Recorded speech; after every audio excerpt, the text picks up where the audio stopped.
नमस्ते दोस्तों, मैकटेक फैमिली में आपका स्वागत है। आज मैंने हीट ट्रांसफ़र टॉपिक से 20 मार्क्स का क्वेश्चन आपके लिए लाया हूं, जो कि डीआरडीओ 2019 में पूछा गया था। इस क्वेश्चन में हमें एक कंडक्टिंग वायर दिया गया है, जिसका कि आउटर डायमीटर भी हमें बताया गया है 2 centimetre.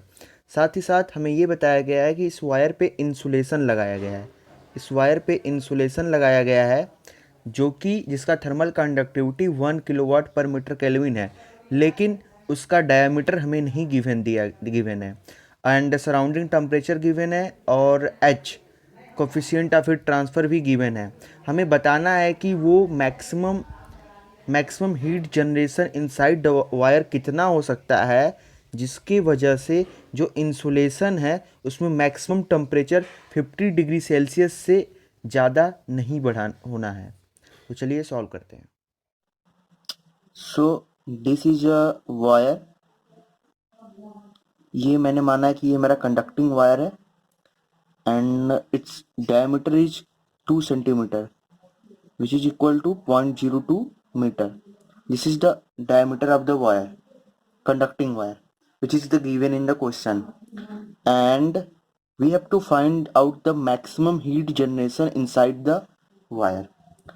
Let this is the insulation. This is the insulation whose K is 1 watt per meter per Kelvin, and the outside temperature is 20 degree Celsius, and convective heat transfer is 25 watt per meter square Kelvin. This is given in the question. We have to find out the maximum value of QE such that the maximum temperature inside the insulation is 50 degree Celsius. अब देखिए QE जो होगा इस wire में generate होगा, conducting wire में ही heat generate होगा, तो हीट ट्रांसफर जो होगा वो अलोंग द रेडियल डायरेक्शन, ये इस डायरेक्शन में हीट ट्रांसफर होगा. तो जो मैक्सिमम टेम्परेचर इंसुलेशन पे होगा वो कहां पर होगा, यहाँ पे, क्योंकि हीट ट्रांसफर यहां से हो रहा है. तो हीट ट्रांसफर हमेशा maximum temperature to minimum temperature होता है, तो ये होगा मैक्सिमम टेम्परेचर यानी कि 50 डिग्री सेल्सियस. ये होगा 50 डिग्री सेल्सियस, यानी कि ये हमारा 50 डिग्री सेल्सियस है और ये इंसुलेशन है. एंड हमें ये डायमीटर 2 सेंटीमीटर गिवन है, बट ये लेंथ यानी कि ये लेंथ हमें नहीं पता, थिकनेस ऑफ द इंसुलेशन नहीं पता है. तो ये कैसे सॉल्व करेंगे? इसके लिए हमें ये देखना होगा. देखिए क्वेश्चन में पूछा गया है maximum heat transfer, maximum heat generation, यानी कि जो हीट जनरेशन QE है वो सब बड़ा होगा.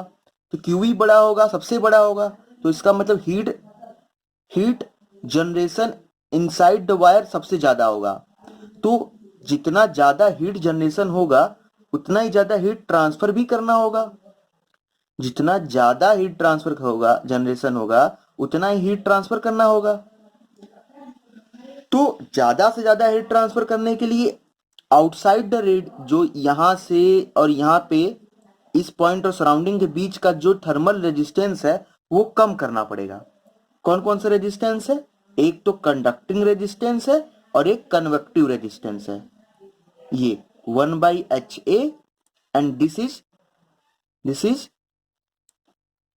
ln R2/R1 2πKL. This is the conducting resistance. तो हमें इन दोनों का समेशन मिनिमम करना होगा. क्यों मिनिमम कर रहे हैं? ताकि ज्यादा से ज्यादा हीट ट्रांसफर हो. ज्यादा से ज्यादा हीट ट्रांसफर होगा तभी ज्यादा से ज्यादा हीट जनरेशन होगा, वही हीट ट्रांसफर हो रहा है. और हमें पता है कि जब जब इंसुलेशन क्रिटिकली जब इंसुलेशन का रेडियस क्रिटिकल रेडियस होगा, यानी कि तब मैक्सिमम हीट ट्रांसफर होगा. तो इसका थिकनेस कैसे निकालेंगे? क्रिटिकल रेडियस से. तो क्रिटिकल रेडियस कितना होगा? R C equal to K insulation divided by H outside. K insulation is what? 1 and H outside is 25 metre. या इसको सेंटीमीटर में कन्वर्ट करें तो ये आ जाएगा 4 सेंटीमीटर. ये रेडियस हो गया, यानी कि यहां से यहां तक की दूरी 4 centimetre. And radius of wire is 1 centimetre. तो अब बस अब ये क्वेश्चन सॉल्व हो गया, बस हमें अब हीट बैलेंस करना है और कुछ नहीं करना है। तो चलिए हीट बैलेंस करते हैं। हीट बैलेंस कैसे करेंगे? देखिए, heat generation inside the wall conducting wire, जितना हीट यहां से जनरेट होगा उतना ही हीट ट्रांसफर होगा। तो हीट जनरेशन कितना हुआ? हीट जनरेशन कितना हुआ? QE into pi by 4 diameter of wire is 0.02 square into L। मैंने volume of wire conducting wire ही क्यों लिखा? क्योंकि हीट जनरेशन केवल कंडक्टिंग वायर में हो रहा है। अब जितना ये एनर्जी जनरेट हुआ वो एनर्जी ट्रांसफर होगा। कहां से कहां ट्रांसफर होगा? यहां से आउटसाइड, जो कि 50 डिग्री सेल्सियस है, एंड आउटसाइड टेम्परेचर इज तो डेल्टा टी कितना हो गया? 50 माइनस 20। और दो रेडियस है इनके बीच में, कौन सा? एक कंडक्टिंग, एक कन्वेक्टिव। कंडक्टिंग रेडियस कितना? R2 means outside diameter, outside radius. यहां से आउटसाइड रेडियस कितना है? हमने अभी निकाला क्रिटिकल रेडियस, जो कि 4 है। और इनसाइड यानी कि इस पॉइंट का रेडियस कितना है? यहां से 1 सेंटीमीटर, यानी कि 4/1 डिवाइडेड बाई 2 पाई के की value 1 and L plus 1/h, h की वैल्यू 25 इंटू ए पाई इंटू आउटसाइड डायमीटर पाई DL। आउटसाइड डायमीटर यानी कि रेडियस कितना है? 4 सेंटीमीटर, डायमीटर कितना हो जाएगा? 8 इंटू L। अब देखेंगे तो ये L कट जाएगा, क्योंकि ऊपर चला जाएगा, L कट जाएगा। तो सिंपली यहां से QE डायरेक्ट कैलकुलेट कर सकते हैं। 30 divided by ln4 2 pi plus 1/25 pi into 0.08। अगर इसको हम पाई बाई 4 इंटू 0.02 से डिवाइड कर दें तो डायरेक्ट आंसर आ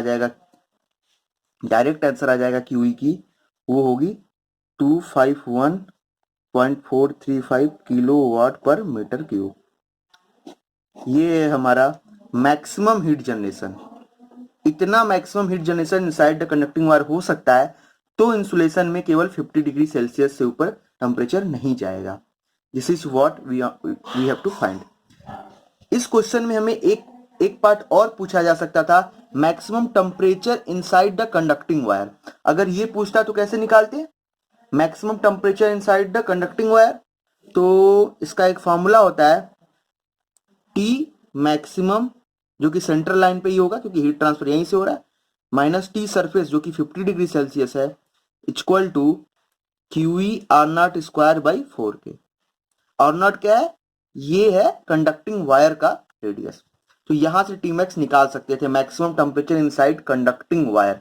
ये पूछा नहीं है, बट ये पूछा जा सकता था।